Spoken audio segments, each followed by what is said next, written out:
Hello, friends, and welcome to Binge O'Clock, the podcast where we watch something and then we talk about it. I'm Joy Selden. I've seen almost everything. I'm Danielle, and I've seen almost nothing. And we're here today to talk about the final episodes of Kipo Season 2, episodes 8 through 10. Wow. I can't believe we're already here. I think I said that at the end of Season 1 also. You did. You did. Again, to be fair, we are doing a bit of a speed run, so I get it. But, like, I'm pretty sure when I watched this show, I watched, like, all of Season 1 and 2 in, like, a day. Like, oh, yeah. Like, if we were not doing this for a podcast and I didn't have to, like, stop and take notes and think about things, I would absolutely have watched this entire show in a single Saturday. Like, it's just what would have happened. Yeah. Because the show's like popcorn. 2,000%. It's like, oh, just a little bite, like 20 minutes, pff, and then you have another, and you have another, and you have another, and then the season's over. Yeah, exactly. That is exactly how this runs. It's, you know, it's so easy to consume. Mm-hmm. The end of Season 2 always sort of surprises me because I always kind of forget how emotional it is. Where the rest of the show, you know, I was going back and listening to some of our earlier episodes of Kipo that we recorded. And I know you had mentioned, like, I hope we get into the feels a little bit because right now it seems very feels light, you know. And I was like, well, you're welcome, Danielle. Here are the feels. Here are the beginning of the feels. The feels. I live for the feels. I love the feels. I do as well. Like every time Benson has a moment, I'm like, ah! Every time Wolf has a moment, ah! I know, it's terrible. Well, we got to have a lot of Scarlemange feels in this one, in these three. So which we both episode 8, which we both love. Episode 8, Sympathy for the Mandrill. Sympathy for the Mandrill. So here's, for those of you watching along with us, here's the Scarlemange backstory you've been hungry for. We open with an extremely infant mandrill monkey and has these blocks in front of him that spell Hugo.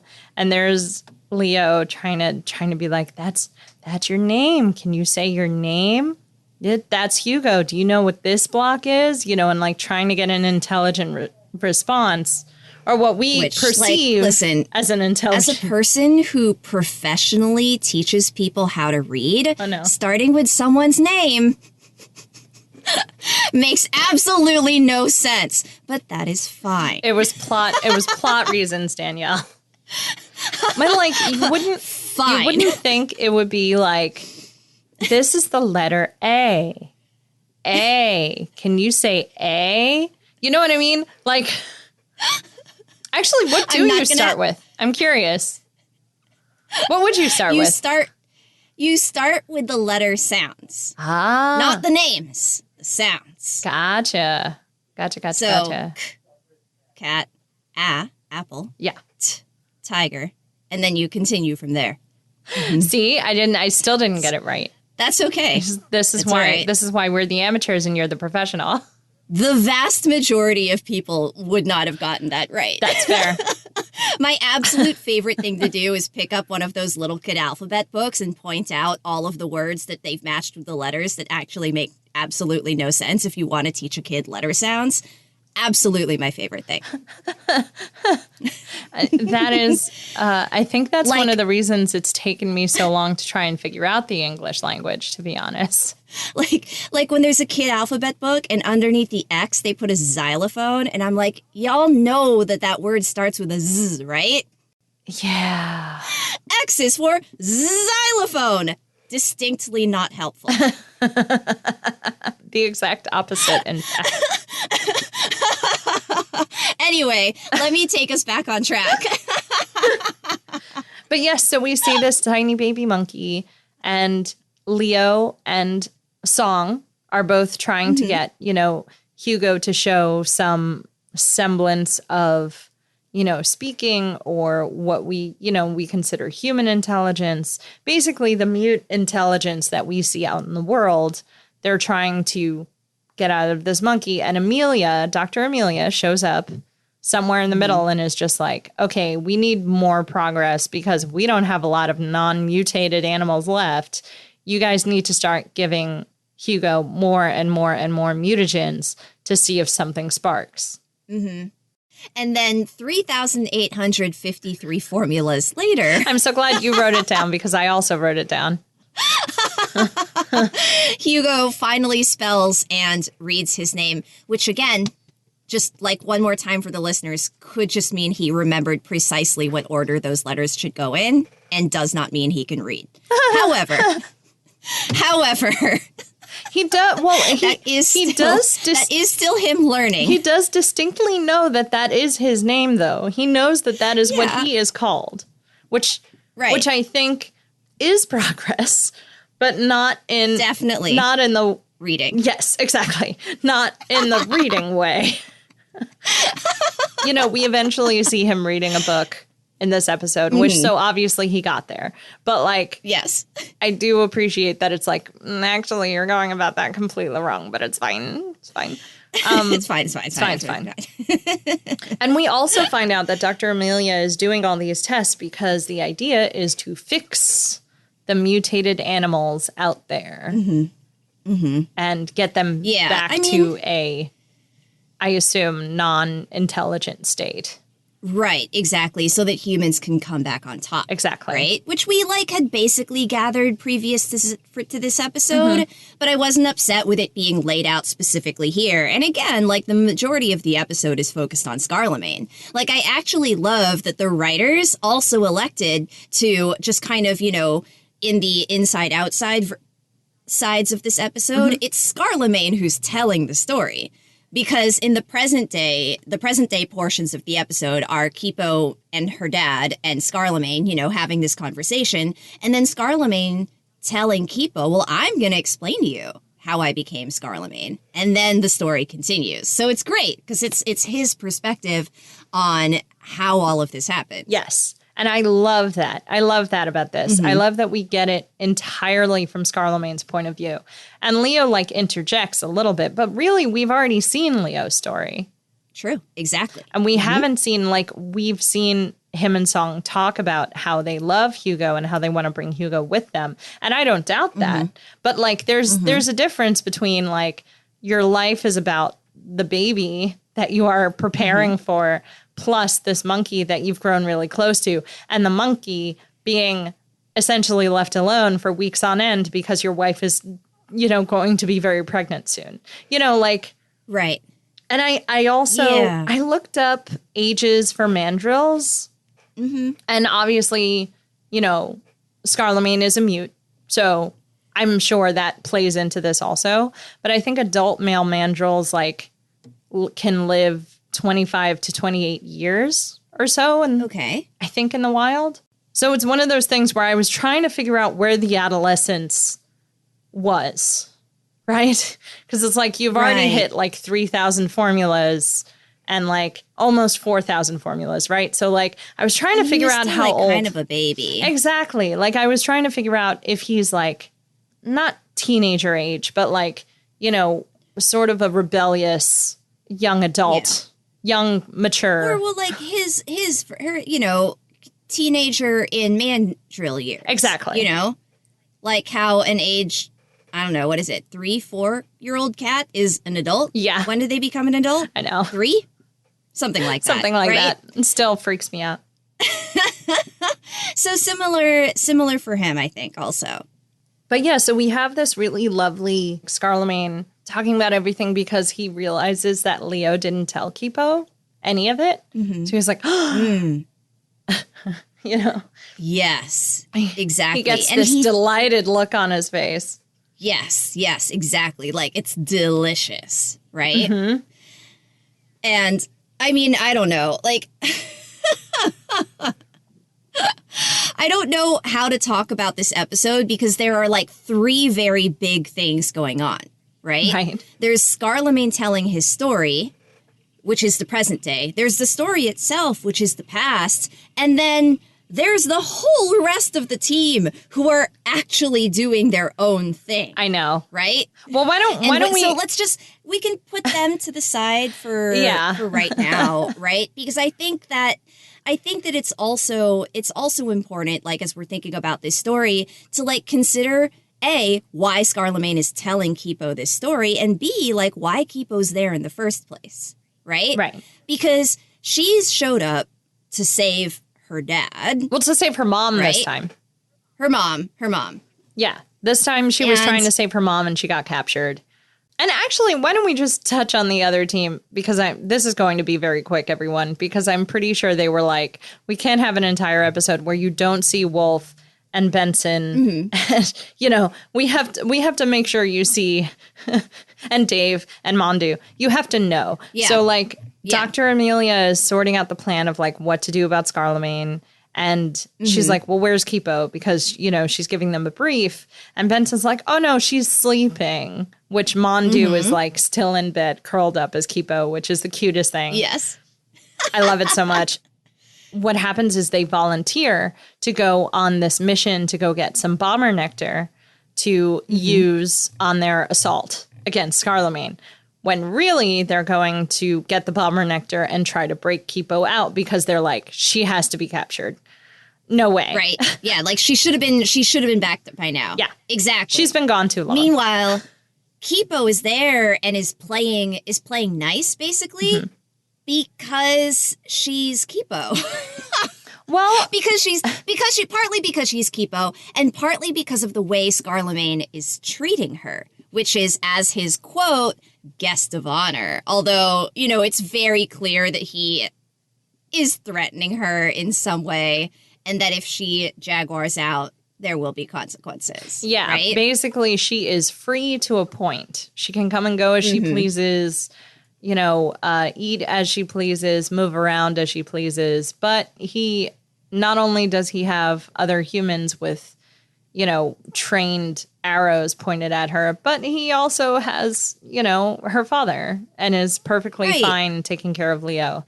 Yeah, but it's the sort of thing where, like, it's not like she's sitting there scared. Right. You know, she's not actively trying to get away. Absolutely not. She's trying to, first of all, she's enjoying the desserts he's put in front of her because, I mean, how do you resist? They really did look very good. They look with delicious. The strawberries. Of course I was obsessed. I was like, oh, what's that? So she's enjoying all of that. And she's also, again, because she's Kipo, like engaging him in conversation and trying to learn more about him and figure out, like, how does someone become this? Right? And is there a way that I can get to him? Which, interestingly, is kind of what he's doing to her. Right. Right? Because he's trying to win her over, thinking that if I can get her on my side, then I'll have this super powerful half-mute on my side. Yeah. Well, then I'll have two. I'll have two very powerful mega mutes on my side. Right? Because he technically already has Song. So, like, fair, you know, it's those Song under his control, right? Yeah. Like Kipo, he's not trying to control in that way. Although I did find it funny yet. I did find it funny that he didn't know it was Song. So, like, I guess he understands the Mega Monkey, but I guess the Mega Monkey didn't convey, like, I am Song. You know what I mean? Like, which, like, why would she? Right? Fair. I mean, in their very brief conversation, it was more like, let's get revenge on Dr. Amelia, and everything else was just not important. Yeah. No, I agree. That was a funny moment. He was like, wait a minute, that Song? I knew there was something funny about that monkey. Like, what? It's all coming together. I love that. I love that so much. And yeah, so she asked these questions about, you know, but like, who was Hugo? You know, like, how did Hugo become this? And that's when he gets really excited about, like, oh, you don't know the story, you know? And so he decides to tell her what happened to him. And, you know, as we mentioned, you know, baby monkey that they're using these mutagens on, and eventually develops intelligence and is able to know his own name and is eventually able to read and eventually able to play the piano. And, like, he's very refined and very, you know, gentle. Yes. And at the same time, like, it still feels like him, which I thought the show handled really well. You know, like, he reads this book about a king, and his first thought is, well, I want to be a king, right? I want to have the parties, I want to have the clothing, I want to have the palace. And, like, listen, part of that is because he's literally trapped in a single room where he's not allowed to raise his voice or do anything that he wants. So the idea of being in control is enthralling. But I also think that it says something about someone that the first thing they think about when they read a book about a king is that's what I would like to be. Right? What do you want to be? And so it's who do you want to be one day? I would like to be king, please. King. Exactly. It's like, oh, okay, I'm going to jot this one down right. and mention it at parent-teacher conferences. Yeah. You know? Exactly. We might need to make a note here, make an asterisk. Yeah, exactly. And like his love for the piano is something that he's carried with him. And I know I'm skipping, well, not too far ahead here, but the minute he realizes he has power, which we should talk about in a second, the first thing he wants to do is escape and get revenge on Dr. Amelia. So you see that side of him come out there too. Yeah. And I think it's done really subtly, but the like at no point do like we the audience understand and he understands that he is a prisoner. Like at no point does he feel free, you know. And I think that's very important. I think that's very character building in the way that it like this is a very huge character step of like I have absolutely no control over anything. And yes, like as soon as he hears about kings, he's like, I would like to be a king, please. And he gets a little too excited about it. But Song and Leo still feel, have this familial bond with him. And like, they don't want to abandon him. And they try to keep him company as much as possible. But of course, they're also trying to steer Dr. Amelia away from paying too close attention. They're walking this tightrope also. And yes, so what happens is he's feeling particularly lonely after they leave. And he starts playing the piano very softly, which he's not supposed to do. And he sings this really beautiful, heartbreaking song. And the sort of crescendo of it is like, I will just have to play the crescendo in my mind, which he 100% had to have been playing on the actual piano. Oh, yeah, absolutely. And I'm like... He got carried away. I'm like, oh no. Oh, no. Oh, no. Oh, no. So Dr. Amelia herself catches him and brings him into the lab. And... Leo and Song are just like, we don't know. We gave him 5 mutagens today. We don't know which one it was.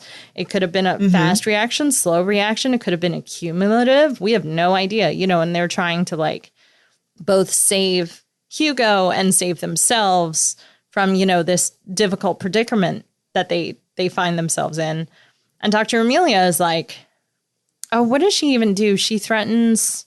She decides to take a blood sample from him because if she takes a blood sample or 2 or however many from him, then she can study his blood, I suppose, and figure out what, I don't know, science. Doesn't matter. Blah, right? Science.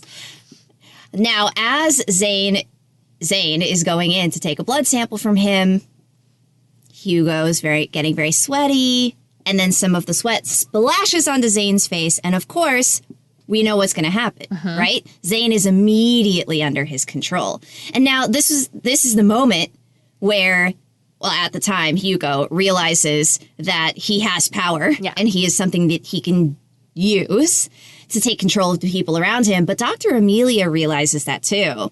And what I think is interesting about her is that, like, this whole time she's been going on about, like, be a scientist, don't get attached, like, blah, blah, blah, But the minute she realizes what his pheromone can do, she doesn't go into study mode. She goes into production mode, Like, she just sticks him in a glass tank and has him running every day until he literally collapses so that she can collect as much sweat and pheromone from him as possible. And then she goes further and puts those hormones into little spray bottles so that she can control the people around her. And I'm like, okay. Messed up, isn't it? Talk about, yeah. But seriously, like, talk about be a scientist. Like, no. Yeah, it's definitely I think scientist is like the jacket she likes to hide behind, Yeah. With that, like, we're doing the right thing, and it's the same thing like I was talking about what Scarlemange says to everybody of like, you may not be wrong. Like, people destroyed the planet and, you know, enslaved animals for thousands of years. You're not wrong about those things. And like Dr. Amelia is like, well, you know, the mutes on the top are like, you know, maybe we like whatever. Like she spouts rhetoric also. Like, it's dangerous up there. If you had a way to reverse a dangerous mute, I don't know that that's necessarily an absolutely horrible thing. I mean, it depends on the ecosystem. But like some of the Death Stalkers, I think it's pretty horrible. Some of the Death Stalkers maybe shouldn't be as many as there are. I don't know. I'm just saying. Look, I wouldn't use it on Rebecca. Absolutely not. Never on Rebecca. Right. But and like the ones that are particularly sentient, like we're just going to take that away from them. You know, like that doesn't seem cool. I know. No, I would never use it on all of them. Also, but I sit here going, she's dead wrong. She's dead wrong on the point she makes during her speech in the final episode, which I'm not going to mention here. No, we can mention later. Save it. But she does mention one thing where I was like, and that is incorrect. Yeah. But I love that you know, how smart both, you know, at this point, Hugo, like how smart both Hugo and Dr. Amelia are. And like, I love that it's the very, not definition of like, you know, a foil per se, but like they work off of each other in very interesting ways, because Hugo instantly finds that he spent his entire life not being in control. And now he has the opportunity to be in control of all of the people around them. And it's Leo and Song who are telling him that that's bad, that we don't do that, that's, you can't take away someone's, you know, willpower and sense of self. Right. Yeah. And it's just like, you know, it's the X-Men problem of like, right, but what if you told them to just stand perfectly still and you walked out of the building? Like, I'm just saying, like, there are levels, okay? You don't have to be mean about it. You could just be like, let us leave. Like, passive. That's it. Be passive about it. Exactly. Like, we're not condoning any kind of violence, but this woman is keeping multiple people essentially prisoner, right? That's not okay. Yeah. It's not great. And I know I already harped about this in the last podcast episode, so I'm not going to harp about it again. But the fact that they make Hugo wait until this baby is born and put him through the life that he lived in that cage as discussed just will never, A, does not make sense to me, and B, is cruel, you know? Yeah. And it's why, you know, it's funny because the title of this episode, when I first read the title of this episode, I was like, ugh, was my first reaction. My first reaction, ugh. And listen, I love Scarlemange. He is a great villain. He is complicated. Sure. However, I am also in the camp of people who does not believe that every villain deserves a redemption arc. Yeah. Yes, I am also in that camp. And we've had multiple discussions in this podcast about TV shows that create sympathy or manufacture sympathy for villains that do not deserve it. Right? But now I don't really feel that way about Scarlemange. Like he's done terrible things, and we'll talk about episodes 9 and 10 in just a minute. But even like from his perspective, what's going on here, and when that moment where he turns, because let's just fast forward to that quickly, right? Is that, like you're saying, Leo and Song keep telling him, like, don't use your power. It's wrong to control other people's minds. And he's thinking, like, well, these people love me and they care about me and they care about the people around them. So, yeah, I should probably just trust them. Right. But when it matters, the dust settles, and when it matters, they leave him. And they don't even come back to look for him. No. And listen, Song was a giant monkey who is not herself. I know. So I don't really think this is a Song issue. I don't fault Song for not going looking for him, because also Song was being mind controlled from the second that Dr. Amelia realized she could mind control this gigantic mega monkey. But yeah, like what essentially what happens is, you know, what we've already seen, you know, they wait and wait and wait. And Leo tries to come and see Scarlemagne, and he tries to continue to come see him, and he tries to make it. But what we see is a lot of Scarlemagne being alone and maybe seeing Leo and then being alone and over and over and over again. And I completely agree with you, by the way. I don't know why we waited until the baby was born. I have absolutely no idea. Everybody knew she was pregnant. Like, it's not even like you were hiding the fact that she was pregnant. Whatever, it's fine. But like, like, you know, once the thing happens, which is, you know, Leo and the baby leave through the shaft, Song goes out, sort of has a tussle with Dr. Amelia, falls and becomes this giant mega monkey. It destroys the burrow, and Hugo is left in the rubble. Yeah, it's like that classic kind of prison cell gag that they do in other movies where half the cell gets ripped away. Yeah. And it's like, I'm free! It was a little bit that, actually. I did sort of have that in my notes. I was like, oh, look at that. Well, now you're free. But yeah, what we're sort of talking about is like he deals with these super hardships of being on the surface. He doesn't find any friendly faces at all. He, you know, almost gets eaten by several megamutes. And then, like, you know, he finds these other monkeys and, you know, they're sort of big and rough and tumble, and he's not sure if he kind of really fits in there. And it's like punk rock monkeys. Goth monkeys. He does not fit in with them because they, like, you know, reluctantly accept him into their group because he beats one of them in a fight. And he only beat them in a fight because he used his hormones. Exactly. Like, you're going to lose, which I love that. Love that. But they make fun of him all the time.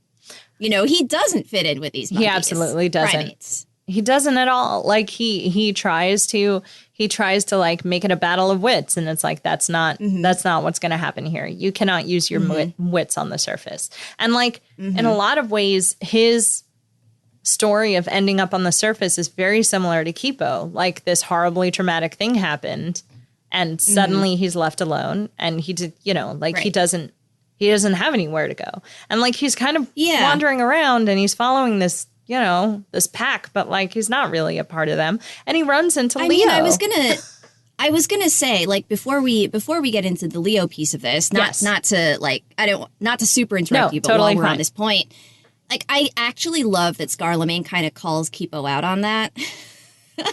Because you're right. Like, technically, the same thing happened to them. Traumatic event. They end up on the surface alone. But Kipo was alone for maybe 12 minutes. Exactly. Like, no, I know it was longer than 12 minutes. It was barely. She had, like, clothing montage. It was barely 12 minutes. Like, she runs into Mondo almost immediately. Remember, she runs into Mondo and Wolf in that first episode. Yeah. No, I know. So, like, I'm at 12, and the Mod Frogs. 12 minutes. It's 12 minutes our time, but it's not 12 minutes her time. Absolutely right? not. Like, but anyway, like her when she's like, oh, I get it. I know it's hard to be on the surface alone. And he's like, it is not the same. Yeah. And he's right. Right? Yeah. Because even just like the way that he described it, that he was thrown into a world a billion times larger than anything he'd ever known. Yeah. Because he grew up in a single room. He wasn't climbing crystal caverns and learning about the universe with his parents and then put out on the surface, right? Yep. He was trapped in a room and then thrown out the door. Yeah, and I almost literally because of the explosion. And exactly. And people like found her little found family so quickly. She has this like instant support system. Yeah. And no, and that's exactly what he was missing and what she had. Like, not only did his entire world consist of one room, it eventually got even smaller because his room became a tiny room within a larger room because he was stuck in a glass box. Like, it's his life has been one traumatic event after another. And I really like the portrayal of like, you know, not to get too, maybe it is too grim dark about it. We'll see. But like, you know, like the mentality of prison and incarceration and like the loneliness. And I think they were really able to capture that in a way, you know, that was really visceral and that made sense. And that like you understand Scarlemagne so much more. And the reason I like this backstory for Scarlemagne is because it's, as you said, like Scarlemagne has always been Scarlemagne. He's always been like, I would like to be a king and I would like to live in a fancy palace. As soon as he shows up in this mall, He's like, oh, it's a palace. This is what I've always wanted, right? Yeah. But yeah, no, I don't think that that's too grimdark. We love grimdark on this podcast. But I mean, yeah, it's this really specific mental, like, degradation with prisons. It's dehumanizing. Yeah. Right? Exactly. Which is an interesting concept to think about, especially when you're talking about a megamute. Exactly. Who's a monkey. Exactly. Like, you know, and even Leo's like, he's a person. Like, we are now doing this to a person. Like before, maybe it was just a monkey in a cage, which humans have done for thousands of years. But like now, he's a person. He has thoughts, he has wants, he has needs, and he can voice them to you, and you are ignoring them. And it's like, it's just such a... It's I just love the way they portray it, because it's like you can tell this had a profound effect on him, and I really like that. But so he runs into Leo, who has Kipo with him, wrapped in. Oh, we didn't talk about the star blanket. Hugo has this star blanket wrapped in a star blanket. Hugo had the star blanket that when he runs into Leo again. Is now wrapped around Kipo. And it's this very obvious, like, you were our child, you, the firstborn, who we have since abandoned, and this is now my child. You know, like, right. It's a very distinct... It is. And it's interesting because the show doesn't... it begins with that so like common natural spark of jealousy that happens when you're dethroned as the baby of a family. Right. Right? But then it very quickly shifts into him and he just like gets the whole situation absolutely twisted in his mind, right? And I don't mean twisted as in incorrect. He just comes about it in a very different, like his understanding of people and his understanding of what it means to love or care for someone is so stunted. Yeah. Because he just hasn't had that. Exactly. Right? So going like way back to what we were talking about, the people that he loved and cared for him were telling him, when you love or care for other people, you don't control them. Right? When you love and care for other people, you don't force them to do what you want them to do. And then all of a sudden it dawns on him that they were doing that to him. Yeah. Like when they were telling him, don't use your power, when they were telling him, stay in that cage, they were forcing him to do what was right for them. Exactly. Not what was right for him. They were taking away a choice. And that's when he breaks. That's when he breaks. And he's like, oh. Oh. Because you have just been telling me what to do my entire life, just like everyone else. You were just telling me different things to do than what I wanted to do. Like, it's just it's so heartbreaking. And I just, like, there's also, so, like, the moment really solidified, like, there's moments in there, right, that he's just like, well, where were you? How come you didn't come look for me? And, like, those moments I really like, because we flash to present and Kipo is like, Dad, what the heck? And like, you know, like that is messed up. Like you abandoned him. Like you didn't even go looking for him. That doesn't make any sense. Like, why would you do that? Because Kipo at this point has basically, because she's Kipo, has already accepted him as her brother. Like, you are part of our family and I don't care. I don't care. You know, you're here. You're one of us now, you know. And like, I like that Kipo is like instantly, that's not the way, like, that's not what you taught me. And that's not what you even taught Hugo. Like, what are you doing? And, you know, and like, and Leo, for his part, is like, I was dealing with a lot, but it wasn't great. And I made mistakes. Like, everything happened so quickly. I've been running since, you know, and it's one thing for, you know, when Leo apologizes in the future, I think that means something different from what happened in the past, where like he didn't go back. He left and he left and he didn't even turn to look.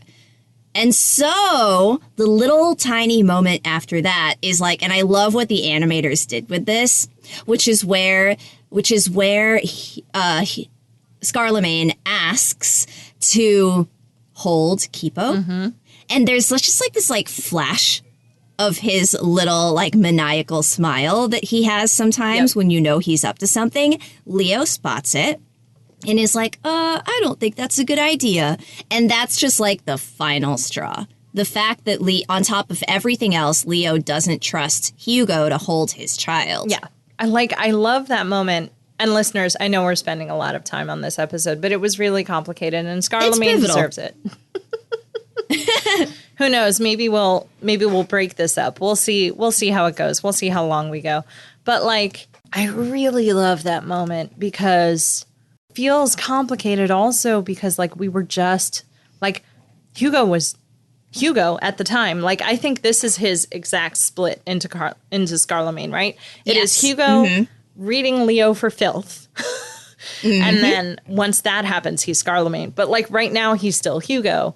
And yes, that's like his last ditch. It's funny because you can read it either way, right? Like you can read it as, well, you just proved to me that I can't trust you to look after me as part of your family, and you were lying. And now I'm going to hurt your child. You can read it that way. Right. Or you can read it as, this is your last chance to treat me like an equal. Yes. You know, like, and both could be true, right? Like, we don't have to choose one or the other. They could both be true. But like, it's this beautiful, specific moment that like, and if you say yes or no, then I will know exactly which one it is. And I just, I love that moment. And then like, and that's the first time we get like the Scarlemange cackle and, you know, like that just full body change of like, well, now I understand my role and I don't need you. I don't need you, Leo. You can go. So Leo runs away from him and Scarlemange is born. Yeah. This is it. He heads back to the Goth Apes lair. He tosses his sweat on the leader. He's the leader now. And, I love that moment too. It's just like this whole beginning is just him in like the most, I don't even know how to describe it. It's like such a regal finger swish. Well, it's like throwing a glove in someone's face to show them that you would like to start a fight. Yes, you know? that's exactly the action he uses. It's this flick that is both, because it's like both like high society and somehow disgusting. Yes, like it's so disdainful. Yeah. Like, oh, you're not even worth the effort it would take for me to throw something heavier than a glove. Exactly. You know? That's exactly right. Oh my gosh. And he names himself. He names himself Scarlemange. And also, like, because, I mean, I don't know if it's because he named himself Scarlemange and that's like the whole thing. But like, did you catch the French hip hop that ended up for the fight scene? I love that song. I adore that song to pieces. Anyway, there's French hip hop eventually. There is French hip hop. It's great. It's so good. But yes, so and then we're back to the present because the final little bow on the end of this, right? Is that also he's truly villainous now because he there are a few words that whenever a character who's coming into power uses one of these words, I'm like, red flag. That's a big one. Yeah. Right? Like whenever anyone mentions the idea of purity, which we discussed last week, right? And he uses one of them here, you know? But you know what I think is wrong? Ignoring what makes you superior. And I was like, ding, ding, ding, villain. Now, back in the present. Look at me. I also wrote down superior. I know. It's one of those words. It's one of those words, Joy. I know.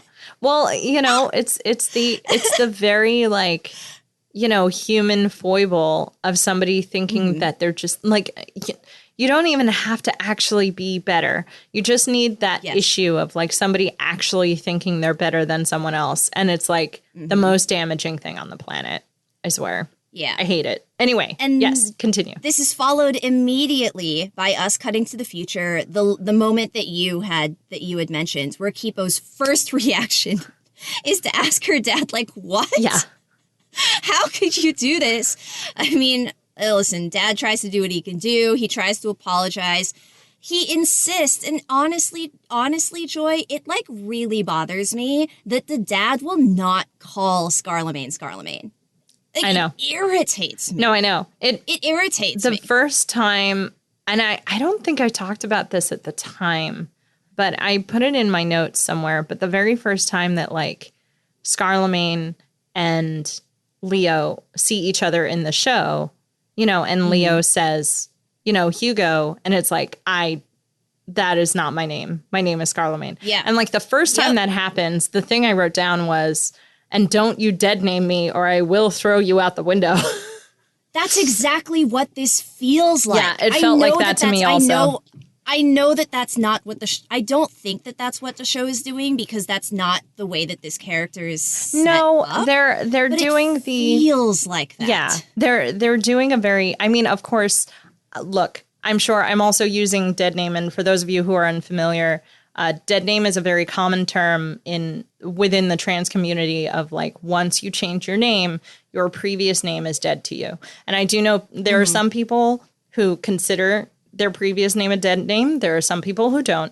But like, it is a very specific thing that, especially among the trans community, once they have chosen their new name or once they decide to go by something else, you call them that thing. And that is it. Right. And, you know, obviously, with the eyes of 2022, looking at that, that's what I see. Right. But yeah, I mean, like, classic stories have always had that, like, the hero or the villain, pick one, will like change their name to take on a new identity of like we have it in like Count of Monte Cristo, you know, where like this is now the Count of Monte Cristo, and they are, you know, like sliding into power to take revenge on somebody who has wronged them in the past. Like this is a classic story trope of like, you take on the mantle of something else to try to overcome whatever it was that came before. So like, yeah. The issue I have is that Scarlemagne is constantly like, don't call me Hugo, because Hugo was weak and a prisoner and a very, you know, like Hugo was not this strong king that you see before you. Hugo was a victim. And I personally am just, I feel so much better being like, he wants to be called Scarlemagne because you know what? He got all those scars leaving his prison. He should be allowed to be called Scarlemagne. Yeah. And that's just it. Yeah. Yeah. And that's just it. It's a name that is, I mean, and also it's distinctly regal, right? Yeah, exactly. The name Scarlemagne, which is what did that he on wants. purpose. Of course. But anyway, the whole reason I brought that up is that that's what sets Scarlemagne off. That in Leo's apology, he insists on calling Scarlemagne Hugo, and I'm like, dude, if you're, can you just, like, what if you, and so Scarlemagne has his subjects drag Leo away, and what does Kipo do? She gives Scarlemagne a hug. Of course she does. Of course she does. Why? What are you doing? Which is also my reaction when people hug me when I'm not expecting them to hug me. What are you doing? I used to have a friend who would define this as, what is your scale of awkward villain hug? Because inevitably in a story, there's always going to be a villain that gets hugged by someone who is quote unquote good. And how awkward or not awkward it is, there is a scale. There's like a sliding scale for that. And I was like, you're not wrong. It happens often enough that I wouldn't be surprised if there is a scale out there of like, you know, 1 to 10, how awkward was it? Yeah. I love that Scarlemagne is like, I don't understand what's happening right now. Like most villains of like, and why is she hugging him? Because he needs it. Because you need it. His face. He's like confused and like mad, and which is I know. Okay. But that's Kipo. Like, so, and to finish up the C plot. Oh, yes, because this is actually my actual favorite. Oh, is it? Then you take change. it. Then you take it. In the entire, no, you can do it. I just wanted to tell you, like, this is my favorite scene change so far. Wait, I don't want to get it wrong. Which one? Oh, the one. Okay. It's when Kipo is hugging. Kipo is Scarlemagne has just finished telling his story, everything we just said, right? Kipo's hugging him. Why? Because you need it. And we smash cut to Benson, Wolf, and Dave stepping out of the tunnel, and Benson going, man, that was tense. Okay, I did forget And I was like, that was actually the first word my favorite. after. My favorite thing. Because this episode is so dramatic and it's so awful. And it's yeah, you're right. Man, that was tense. Man, that was tense. You bet. Which, of course, he's referencing the C plot, which... Danielle, the C plot is bonkers. I love the C plot. I love the C plot of this episode. It is so perfect. Because speaking of man, that was tense. Like, it is just silly enough to give this episode the much needed levity that it, You're not wrong.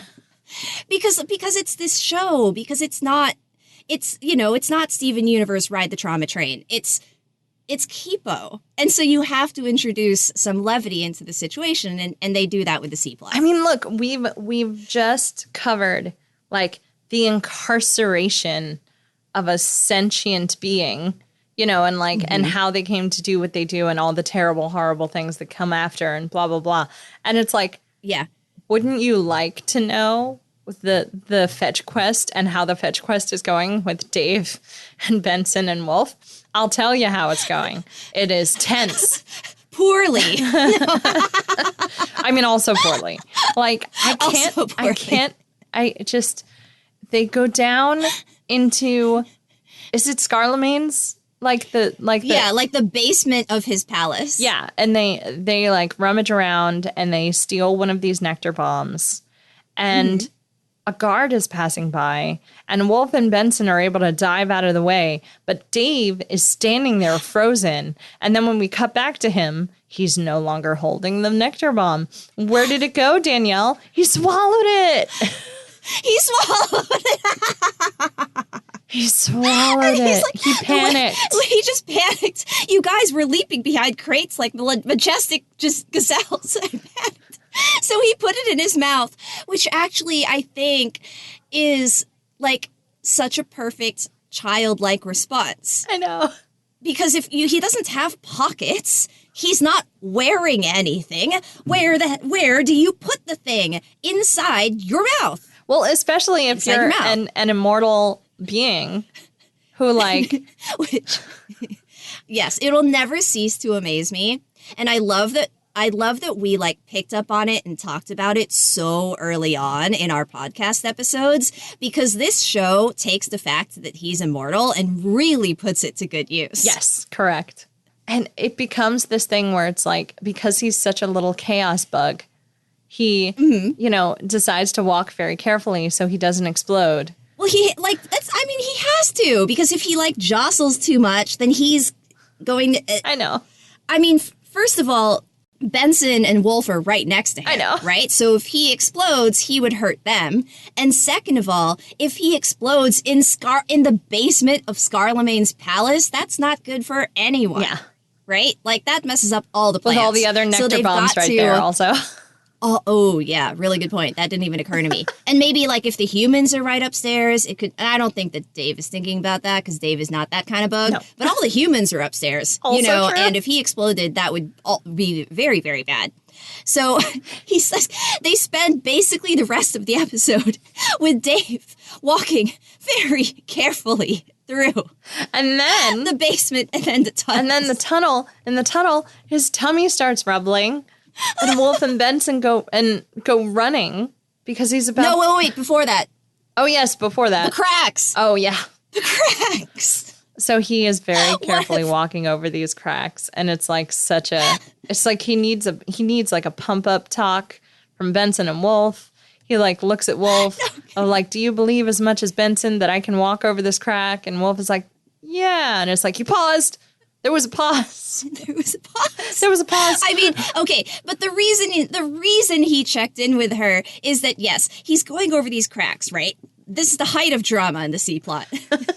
And he's like, he sees this especially large one. He's just like, go without me, which, is not a bad idea. Because if they go without him, he can explode and it won't hurt them. But anyway, go without me. Benson's like, we would never. What does Wolf say? Yeah, you have the bomb. Yeah, you have the bomb. Although I did think, like, you're sitting right next to a crate. Wouldn't you just be able to reach in and get another bomb? Like, between you and I, like, you could get another bomb. But what if I explode? Everyone but me would die, and I'll be bummed out for a really long time. And by a really long time, he means eternally. Yeah. Because he is an eternal being. Because he is an eternal being. Because he cannot die. It's moments like this that I'm like, this is why I love Dave. I love Dave so much. Yeah. It's where Dave really shines. So he finally gets over the crack. And then what is there? More cracks. Anime moment! Anime moment! No! But they eventually get through the cracks. They get into the tunnels. And suddenly his tummy starts rumbling. And he's like, oh, this could be it. And like Benson and Wolf run for cover. And there is this like loud boom and a splorching sound. And then suddenly it's Strong Dave holding the nectar bomb and sneezing. And every time he sneezes, he like busts into a different life cycle. Yeah. But he's still holding the nectar bomb. He's still able to just hold on to that baby. I don't know where that's the C plot. Yeah. I don't know where that confidence was with those cracks in the room, man. Where did it go? Right. And how did he explode? And the bomb is in his hand. It doesn't matter. It's funny. Who cares? But I like that he's like, I think I'm allergic to this thing. They take it away from him. And so the culmination of the episode is they use this bomb to break in to Scarlemange's, like main sort of hang zone. Kipo is right there talking to her father and like, we're here to rescue you. And meanwhile, she's just like leaning against a pillar like, oh, hi, guys. Now all we need to do is find the secret prison. There she is. There she is. And now our team is officially reunited. Was that the roll credits or was it after their conversation? It was I think it was basically when they bust through the floor. And Dave's yeah, I think it was there she is. Yeah. That feels like a roll credits moment in the show. It's like, oh, yeah. And here we are. Okay. Yep. Here we are. Well, Danielle, we have been talking for an hour. So I think what we need to do is, sorry, friends. I know we said we were talking about these 3 episodes, but this is I don't know, Joy. I kind of refuse to apologize about going on about Scarlemange for a solid hour. I mean, look, you may not be wrong. Joy, if you want to apologize, you may apologize. I, for one, do not apologize for going on about just like a spectacularly crafted villain. I mean, for over an hour. No, look, I could spend hours talking about Scarlemange, just like we could spend hours talking about the Timbercats, and we did. We spent a literal hour talking about Scarlemange. But yeah, no, I think it's best to probably end this episode here and talk about the other 2 episodes next time. Yeah. So, that sounds fair. So, friends, I think we're going to do one more things and make it a wrap. But, next episode we'll be talking about episodes 9 and 10 of season 2. Yep. Yeah. So do you have? No, that'll be great. Do you have your one more thing? My one more thing is simply a quote. Okay. Do you want me to say it? Yes. One of my favorite things that Scarlemange says in this episode is right after he learns that the Mega Monkey is Song. And Leo reveals that he spent months, speaking of what Leo was busy with when he was not looking for Hugo, Leo spent months tracking Song. And then, I think he was able to find her, but he gave up when he couldn't get through to her and when she just didn't recognize him. Right? Mm-hmm. And that's when, Kipo has it. Well, no, she did recognize me. Like, I was able to get through to her, right? And so they're having that moment. But right before they have that moment, Scarlemange just, grabs Leo by the shoulders. And he goes, you failed her, and now I have her? Oh, that is so us. So us. I completely forgot he said that. Yes, true. 1,000% true. Yeah, no, as soon as he said it, I was like, oh, but it is, though. Oh, but it is, though. It is exactly you two. It is exactly. Love that. I love that. Anyway, there it is. Perfect. That's my fave. My one more thing is the, Hugo didn't have a lot in his cell, but he did have a digital window that gave him, he gave him cute little sunlight and little birds like on a tree branch. And then at night it was like the moon and some stars. And I was like, I just thought to myself, like, how many rooms and burrows had like digital windows? I'm sure they all do. They had to, right? I don't know, actually. But it was like a very science-y burrow. You know, I feel like it was really tricked out. It was very high tech. Again, this is the high tech burrow. This is the we have all the technology and it is here and it is ours. And yeah, you're gonna have a digital window. Like, it's great. Yeah, it's great. I love that window. That's a great one. Oh, the little sparkly stars as he was singing his song on the piano. Oh, so good. So cute. All right. Well, I think that's it. Yeah. As Joy said, we're going to end things here and we'll talk about episodes 9 and 10 next week. So until then, we would love to hear from you. Please check us out at Binge O'Clock Pod on Twitter and Facebook, where you can answer the question, what would be playing on your digital window? You can also email us at bingeoclockpod@gmail.com. And don't forget, we have a Patreon. Find us at patreon.com/BachPod. That's right. And tell your friends, tell your family, tell your loved ones, tell the live lobsters in your life about Binge O'Clock, and we will see you next time.